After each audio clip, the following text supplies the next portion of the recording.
मित्रांनो, टाटा सियाराची हाईप तर नक्की झाली, पण सगळ्यात महत्त्वाचं असतं म्हणजे त्याचं हृदय.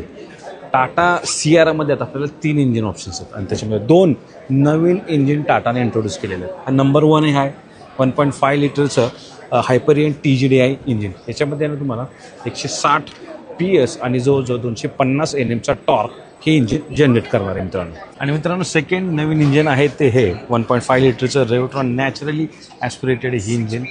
याच्यामध्ये तुम्हाला 106 PS पॉवर आणि 145 NMचा टॉर्क बघायला मिळणार आहे. हे जे नॅचरली ॲस्पिरेटेड इंजिन आहे मित्रांनो, ते ऑटोमॅटिक अँड मॅन्युअलमध्ये आपल्याला दोन्ही ट्रान्समिशनमध्ये मित्रांनो हे पाहायला मिळणार आहे. आणि मित्रांनो, मला असं पर्सनली वाटतं की टाटा सियारा डिझेलमध्ये सगळ्यात जास्त विकली जाणार. ह्याच्यामध्ये 1.5चं जे डिझेल इंजिन मिळतं, जे जवळजवळ 116 PS आणि जवळजवळ 380 NMचा पॉवर जनरेट करणार आहे ऑटोमॅटिकमध्ये.